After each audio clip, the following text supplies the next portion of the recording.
पूरे 2 दिनों से राजवीर बुखार में तड़प रहा था, पर घर के लोगों को फुर्सत ही नहीं थी कि कोई उसकी देखभाल करे। यहाँ तक कि उसकी पत्नी राधिका भी अपनी कज़न की शादी में इस कदर व्यस्त थी कि राजवीर को पूरी तरह नौकरों के सहारे छोड़ दिया गया। राजवीर को बहुत तेज़ प्यास लगी थी, पर कमरे में पानी नहीं था। पहले तो राजवीर ने सोचा कि वह खुद ही चलकर पानी ले आएगा, लेकिन वह जैसे ही पानी लेने के लिए खड़ा हुआ, उसे चक्कर आ गया और वह बेड पर गिर पड़ा। दोबारा उठने की हिम्मत नहीं हुई। उसके पानी लेने जाने के लिए वह चुपचाप ही बेड पर लेटा रहा। राजवीर को किसी को भी पुकारने की भी इच्छा नहीं हुई। उसका मन शोक और निराशा से दुखी हो रहा था। उसने कभी सोचा भी नहीं था कि एक दिन उसकी यह दुर्दशा होगी, पर अपनी इस स्थिति के लिए वो किसे दोष देता, जबकि वह बहुत अच्छे से जानता था कि अपनी इस दुर्दशा के लिए वो खुद ही जिम्मेदार है। घर जमाई बनकर इस घर में रहने का उसका खुद का फैसला था। वह पत्नी को भी बेवफा और स्वार्थी नहीं कह सकता था। उसका व्यक्तित्व ही इतना दुर्बल और निरुपाय हो गया था कि वह निरंतर सबके द्वारा छला जा रहा था। बस एक गलत कदम और उसके जीवन की दिशा और दशा दोनों ही बदल गई। राजवीर के पापा विश्वनाथ, जो कभी उसके सबसे अपने हुआ करते थे, उसके पापा उसकी सबसे ज़्यादा चिंता किया करते थे, जो उसके आदर्श गाइड, फिलॉसफर और माँ भी थे। वही राजवीर ने अपने पिता के प्रति अपने मन में एक गलत धारणा बना ली थी। उसने अपने पिता पर ही शक किया, उसने घृणा की, जिसका परिणाम राजवीर अब भुगत रहा था। जब किसी की आत्मा पर संशय का पर्दा पड़ जाता है, ऐसा संशयी व्यक्ति कभी सही गलत का अंतर समझ ही नहीं पाता है। पापा के प्यार पर संशय ने ही उसे अपने घर परिवार के लिए अजनबी बना दिया। आज उसे अपनी माँ कावेरी देवी की भी बहुत याद आ रही थी, जो उसकी छोटी से छोटी खुशी के लिए भी अपनी बड़ी से बड़ी खुशी कुर्बान करने के लिए हमेशा तैयार रहती। उसके एक पुकार पर अपने सारे काम छोड़कर उसके आगे पीछे दौड़ती रहती थी। अगर कभी राजवीर को हल्का सा बुखार भी आ जाता, तो वह पूरा घर सर पर उठा लेती थी। वह कभी उसका सिर सहलाती, कभी उसके पैर दबाती। इस बात के लिए पापा अक्सर उन्हें समझाते रहते थे, कावेरी, थोड़ा बहुत बुखार हो जाना सामान्य सी बात है, इसमें घबराने की क्या बात है। तुम इस तरह से परेशान मत हुआ करो। तुम्हारे इस तरह घबराने से मैं भी नर्वस हो जाता हूँ। उसे स्कूल से आने में ज़रा सी देर हो जाती तो वो कावेरी जी सड़क पर आकर खड़ी हो जाती। उनका सुबह से शाम तक का सारा समय राजवीर के इर्द गिर्द उसके आराम का ख्याल, उसकी हर सुख सुविधा को पूरा करते करते गुजरता। उनका यह जुनून देखकर पापा अक्सर मम्मी से गुस्सा हो जाया करती थी और उनको डांट दिया करते थे, लेकिन थोड़ी ही देर बाद से प्यार से समझाते। देखो कावेरी, इतना प्यार, लाड प्यार राजवीर को ज़रूर बर्बाद कर देगा एक दिन, पर माँ का अटल विश्वास था कि उसका बेटा एक दिन बहुत बड़ा आदमी बनेगा। 10th में जब राजवीर को 93% मार्क्स मिले, उनकी खुशी का ठिकाना नहीं रहा। पूरे मोहल्ले में मिठाई बंटवाई उन्होंने, पर जल्द ही उनकी खुशियों को किसी की नज़र लग गई। उनके लीवर का कैंसर हो गया। जैसे ही डॉक्टर ने उनके जीवन को 3 महीने में सीमित कर दिया, कावेरी जी को सबसे ज़्यादा यही चिंता खाए जा रही थी कि उनके बाद उनके बेटे का उनकी तरह ख्याल कौन रखेगा। एक बात उन्हें अच्छी तरह समझ में आ गई थी कि उनके जीवन के वक्त और हालात दोनों बदल गए थे, जो अब उनके वंश में नहीं था। कभी कभी कुछ भी हो सकता था। ये कावेरी जी बहुत अच्छी तरह से जानती थी। कावेरी जी ने काफ़ी सोच समझकर अपनी बचपन की सहेली और दूर के रिश्ते से बहन मनोरमा को अपनी 5 वर्षीय बेटी अनामिका के साथ अपने पास बुलवा लिया था। मनोरमा असमय ही विधवा हो गई थी। 2 महीने पहले ही मनोरमा के पति की एक्सीडेंट से मौत हो गई थी। उसके बाद मनोरमा पूरी तरह टूट गई थी। मनोरमा अपनी बेटी के साथ कोई आश्रय ढूंढ रही थी। इस समय हालात कुछ ऐसे थे कि कावेरी और मनोरमा दोनों को एक दूसरे की ज़रूरत थी। इसलिए दोनों के बीच एक अपनत्व भरा रिश्ता कायम हो गया था। कावेरी के ऐसे दुर्भाग्यपूर्ण कठिन समय में मनोरमा ने उसके पूरे घर परिवार को बहुत ही अच्छी तरह संभाल लिया था। तो कावेरी जी ने भी अनामिका को एक अच्छे स्कूल में एडमिशन दिला दिया था और उसकी सारी जिम्मेदारी उठा ली थी। धीरे धीरे दोनों माँ बेटी उस परिवार का एक अभिन्न अंग बन गए थे। मनोरमा राजवीर का अपनी बेटी की तरह ख्याल रखती थी और उससे प्यार करती थी। यह सब देखकर कावेरी जी बहुत खुश थी। एक दिन कावेरी जी ने मनोरमा से वादा लिया था कि उसके नहीं रहने पर वह उसके पुत्र को छोड़कर कहीं भी नहीं जाएगी। वह राजवीर का पूरा ध्यान रखेंगे ताकि वह निश्चित होकर इस दुनिया को छोड़ सके। मनोरमा से वादा लेने के 1 महीना भर बाद ही वह काल के गाल में समा गई थी। कावेरी जी के नहीं रहने पर मनोरमा ने अपना वादा निभाया। राजवीर की देखभाल के साथ साथ उसको मानसिक सबल भी दिया। मनोरमा राजवीर को उसकी माँ की इच्छा पूरी करने के लिए प्रोत्साहित करती रहती थी। माँ के जाने के बाद राजवीर पूरी तरह टूट गया था। माँ को भूलना उसके लिए इतना भी आसान नहीं था। वह उसके रूह की गहराइयों से जुड़ी हुई थी। फिर भी उसने अपना पूरा ध्यान और शक्ति पढ़ाई में लगा दिया, क्योंकि राजवीर अपनी माँ की इच्छा पूरी करना चाहता था और उसने ठान भी लिया था कि वह हर हाल में अपनी माँ की इच्छा को पूरी करेगा। उसकी मेहनत रंग लाई और उसका एडमिशन आईआईटी कानपुर में हो गया। कानपुर जाकर वह ऐसा पढ़ाई में रम गया कि उसने घर आना ही कम कर दिया, क्योंकि घर आते ही उसे माँ की यादें दुखी कर देती थीं।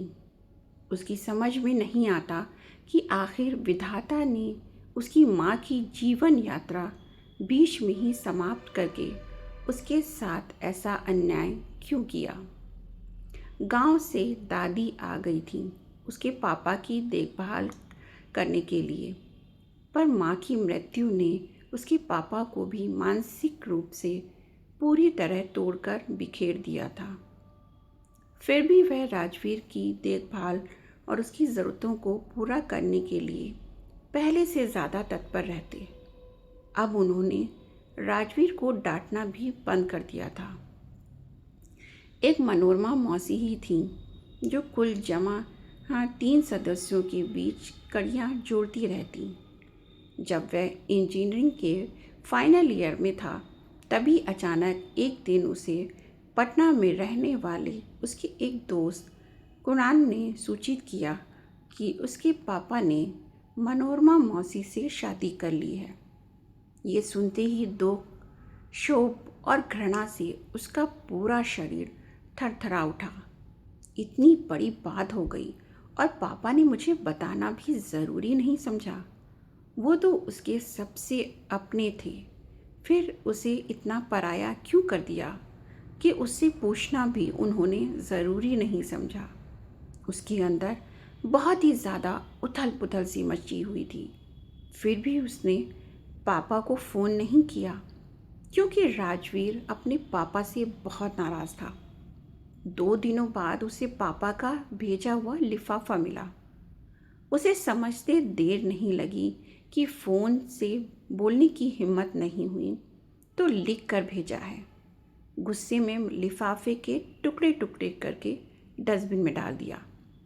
राजवीर रात भर माँ को याद करके निशब्द रोता रहा। दूसरे दिन ही उसने मन ही मन फैसला कर लिया कि वह कभी लौटकर अपने घर पटना नहीं जाएगा। पापा ने उसे समझाने की बहुत कोशिश की, उसको सब कुछ बताने के लिए कानपुर तक आए, लेकिन राजवीर मौन साधे हुए प्रतिक्रिया विहीन बैठा रहा। राजवीर के इस तरह के व्यवहार ने उसके पापा को भी अंदर तक आहत कर गया। पापा ने उसे बहुत समझाया कि इस शादी से तुम्हारे जीवन में कोई अंतर नहीं आएगा। सब कुछ पहले जैसा ही है। आज भी हम दोनों तुम्हारे उतने ही अपने हैं जितना कि इस शादी के पहले थे। पर राजवीर नहीं माना तो नहीं माना। पापा के शादी करते ही उसे अपना वह घर पराया लगने लगा था। जिस मनोरमा मौसी में कभी उसे माँ के दर्शन हुआ करते थे, अब वही उसे छल करने वाली विमाता नज़र आने लगी थी। इस उम्र में पापा का शादी करना उसकी नज़रों में एक मर्यादाहीन आचरण था, जो लोगों की नज़रों में उसे शर्मसार कर रहा था। फाइनल ईयर का रिज़ल्ट आते ही उसे नौकरी मिल गई थी। बिना घर पर सूचित किए वह रांची आ गया था। घर के सभी लोग उसको लेकर परेशान रहते थे। राजवीर भी काफ़ी अकेला और दुखी रहने लगा था। उसी दौरान अपने साथ काम करने वाले विवेक से कुछ ज़्यादा ही जुड़ गया था। विवेक के घर पर उसे पनाह मिली। विवेक की माँ के लिए वह बहुत जल्द अपने बेटे से भी प्यारा हो गया। भयंकर तूफान के गुजर जाने के बाद घर परिवार से बिछड़ा पक्षी उस बहेलिया को ही अपना मान लिया, जो जाल बिछाए उसे फांसने के लिए तैयार बैठा था। फिर तो विवेक की माँ राधिका देवी ने झटपट इस बेशकीमती नगीने को अपनी बेटी राधिका की अंगूठी में जड़ने में देर नहीं लगाई। पहले तो घर बैठे बिना किसी दान दहेज के मिले इस दामाद को उस घर में खूब मान सम्मान और प्रेम मिला। राधिका भी बहुत खुश रहती थी। ससुराल के झंझट से मुक्तियाँ, यहाँ घूमने फिरने की पूरी आज़ादी थी। राजवीर ने भी सहर्ष वही रहने का फैसला ले लिया। पर जल्द ही राजवीर को एहसास होने लगा था कि घर में चाहे वह जितना भी खर्च करे, लेकिन उसका मान सम्मान घर के बेटों सा नहीं था। साथ ही मायके में रहने के कारण पत्नी का बड़बोलापन भी बढ़ रहा था। राजवीर की देखभाल और ख्याल रखने के बदले उसे अपने बनाव श्रृंगार और शॉपिंग की धुन रहती। दिनों दिन उसकी मौज मस्ती की सीमाएं बढ़ती जा रही थीं। नए नए आधुनिक ढंग के कपड़े गहनों पर उसका ज़्यादा ध्यान रहता। पति उसके लिए बस पैसा कमाने का मशीन मात्र था। सासू माँ जो पहले उसकी माँ होने का दावा करती थीं, अब उन्होंने उसे सुनाना शुरू कर दिया था कि हमेशा घर में रहने वाले की रोज़ रोज़ आव भगत तो नहीं हो सकती। राजवीर को आव भगत की चिंता नहीं थी। उसे तो सिर्फ और सिर्फ उसी प्यार की तलाश थी जो उसके माँ पापा कभी उसे करते थे। धीरे धीरे सबके दिल में उसके लिए प्यार घटता ही जा रहा था। अब तो स्थिति यह हो गई थी कि बीमार होने पर भी किसी के पास समय नहीं था कि उसकी देखभाल कर सके।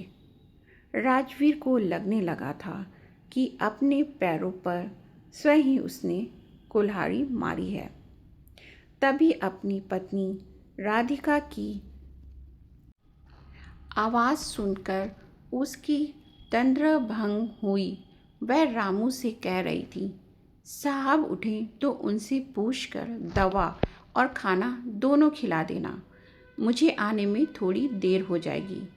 राजवीर का बुखार अभी थोड़ा सा कम हुआ था। इसलिए वह थोड़ा सा अच्छा महसूस कर रहा था। राधिका के जाते ही राजवीर उठ बैठा। घर में सिर्फ वह और रामू ही थे। अचानक उसके मन में अपने पापा और मनोरमा मौसी की स्मृति मुखर होने लगी। उनका प्यार याद कर उसका मन विकल हो उठा। वह तुरंत उठकर कपड़े बदल कर और कुछ कपड़े बैग में डाल ड्राइवर को गाड़ी निकालने के लिए बोला। अब और अपमान का दंश झेलना उसे गवारा नहीं था। ऑफिस से पूरे 1 महीने की छुट्टी लेकर उसी समय पटना के लिए रवाना हो गया। रात भर के सफ़र के बाद सुबह के उजास फैलने के साथ वह पटना पहुंच गया। वहां पहुंचते ही उसे ऐसा लगा जैसे वहां का कण कण उसे पुकार रहा है। इस धरती, आकाश और हवा में जानी कैसी संजीवनी थी कि उसके सारे दुख, संताप और बीमारी पटना की धरती पर पहुंचते ही जाने कहाँ लुप्त हो गई। जैसे ही कार आकर उसके अपने घर के गेट के सामने रुकी, अपना वह पुराना घर उसे किसी आत्मीय स्वजन से कम नहीं लगा। अनायास की ही उसकी आंखें भर आईं। गेट खोलकर अंदर आया तो सामने ही पथरीले आंगन में बैठी मनोरमा मौसी चावल बीन रही थीं। पहले की तरह अपने काम में मगन। उन्हें पता ही नहीं चला कब उनके बगल में राजवीर आ खड़ा हुआ। जैसे ही उसने झुककर मौसी के चरण स्पर्श किए, वह चौंक कर सिर उठाई तो सामने राजवीर को देखकर थोड़ी देर के लिए एकटक उसे देखती रह गईं। फिर उसे खींचकर सीने से लगाकर फूट फूट कर रो पड़ी। वो आहट सुनकर पापा भी बाहर आ गए। उसे देख उनकी आंखों भी छलक आईं।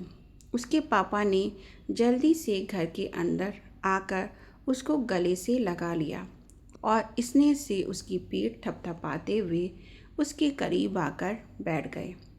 आज उसे लगा अपने ऐसे होते हैं जिन्हें अपने मान अपमान से ज़्यादा अपनों की चिंता होती है, जिन्हें अपना रिश्ता तोड़ने के लिए बदले झुकना पसंद होता है। वर्षों बाद ढेर सारा प्यार, स्नेह और अपनापन पाकर वह आत्मविभोर हो उठा। घर आकर उसे बेहद शांति का अनुभव हो रहा था। जीवन में मिले अपमान, ठोकरें और बेगानेपन ने उसे अपनों का महत्व समझा दिया था। एक दिन जिस घर से राजवीर को नफरत हो गई थी, आज वही घर उसे प्यार का सागर नजर आ रहा था। रात में खाना खाने के बाद मौसी ने उसका बिस्तर उसके उसी पुराने चिर परिचित कमरे में लगवा दिया। वह सारा काम समाप्त कर उसके सिरहाने आकर बैठ गई। पहले की तरह ही सिर सहलाते हुए बोली, मैं जानती हूँ कि मैं ही तुम्हारी अपराधी हूँ, पर तुम मेरा विश्वास करो बेटा, यह शादी हमें मजबूरी में करनी पड़ी। कावेरी जी के गुजर जाने के बाद आस पड़ोस के लोगों के शर्मनाक पंक्तियों ने हमारा जीना मुश्किल कर दिया था। खुलेआम लोग हमें बदनाम कर रहे थे। अनामिका को भी ताना उलानों से लोग परेशान कर रहे थे। हमारी समझ में नहीं आ रहा था कि हम क्या करें। हम दोनों माँ बेटी इस घर में पूरी तरह सुरक्षित थे। तुम्हारे पिता के लिए भी अपना घर और नौकरी दोनों इस उम्र में संभालना मुश्किल हो रहा था। इसलिए ही हम दोनों ने शादी का फैसला लिया। हमारे इस फैसले को तुम समझ नहीं सके और घर छोड़कर चले गए। फिर तुमने दोबारा कभी इस घर की तरफ मुड़कर भी नहीं देखा। तब से मैं तुम्हारा ही इंतज़ार कर रही थी। अगर तुम नहीं चाहोगे तो चाहे मुझे जितनी भी कठिनाइयाँ झेलनी पड़े, मैं इस घर को छोड़कर चली जाऊंगी, लेकिन तुम्हें इस घर से जाने नहीं दूंगी। मैंने कावेरी जी को वचन दिया था कि हमेशा तुम्हारी खुशियों का पूरा ख्याल रखूंगी। फिर भला मैं कैसे तुम्हारी खुशियों के आड़े आ सकती हूँ। उनकी आंखों से उनका वात्सल्य आंसुओं के रूप में उमड़ पड़ा। थोड़ी देर तक वह निशब्द रोती रहीं। फिर उसके बाद जब वो उठकर जाने लगी तब राजवीर ने उनका हाथ थामते हुए कहा, मौसी, क्या आप अपने इस नालायक बेटे को एक बार माफ़ नहीं कर सकती? मैं वादा करता हूँ आगे आपको कोई शिकायत का मौका नहीं दूंगा। उसके व्यवहार से हैरान व आश्चर्य मिश्रित दृष्टि से मौसी उसे निहारने लगी। मैंने एक और गलती की है मौसी, बिना आप लोगों को बताए ही मैंने शादी कर ली। आशा है आप दोनों मुझे माफ़ कर देंगे। अरे सच, मेरी बहू को कहाँ छोड़ा है? उसे साथ क्यों नहीं लाए? जाने कब से दरवाजे पर खड़े उन दोनों की बातें सुनते उसके पापा कमरे के अंदर आ गए। अरे मौसी, थोड़ा रुको तो सही, पहले अपना ट्रांसफ़र तो पटना करवा लूँ, फिर हमारा पूरा परिवार हमेशा एक साथ रहेगा। उसके बाद बहुत देर तक आपस में घर परिवार और बहू की बातें होती रहीं। जब सब सोने चले गए वह बैठा राधिका को मैसेज भेज रहा था, अब मैं लौटकर घर जमाई बनने तुम्हारे घर नहीं आऊँगा। अगर तुम मेरे साथ मेरे घर की बहू बनकर रहना चाहती हो तो तुम्हें अब पटना आकर मेरे पास रहना होगा, मेरे माता पिता के साथ, वरना आगे तुम खुद समझदार हो। राजवीर का मैसेज पढ़कर राधिका ने वहां आने से मना कर दिया। जैसे ही राधिका ने अपनी माँ और भैया को ये बात बताई कि राजवीर अब यहाँ कभी भी वापस नहीं आने वाला है, उसकी माँ ने उसको तुरंत ही अपने ससुराल जाने के लिए बोल दिया। राधिका गुस्से में बोली, मैं नहीं जाऊंगी अपनी ससुराल, मैं यहीं रहूंगी। ये सुनकर राधिका के भैया बोले, सुन राधिका, तू अपनी ससुराल चली जा, तेरे खर्चे उठाने के लिए तेरा पति अब यहाँ नहीं बैठा है और मेरे पास तेरे फालतू के खर्च के लिए पैसे नहीं हैं, तो तेरे लिए अच्छा यही होगा कि तू अपने घर चली जा। ये सारी बातें सुनकर आज राधिका को एहसास हो रहा था कि उसने राजवीर के साथ कितना गलत किया। जब तक राजवीर इस घर पर पैसे लुटाता रहा तब तक मैं सबके लिए बहुत अच्छी थी। जैसे ही वह घर से बाहर गया मैं सबके लिए बोझ बन गई। ये सब सुनकर राधिका ने तुरंत ही राजवीर को फ़ोन किया और कहा कि मैं घर आ रही हूँ। राजवीर ने राधिका का पटना के लिए टिकट करा दिया। राधिका जैसे ही स्टेशन पर पहुंची, राजवीर मुस्कुराते हुए उसका इंतज़ार कर रहा था। राधिका ट्रेन से उतरते ही राजवीर के गले लगकर रोने लगी और उससे माफ़ी मांगी।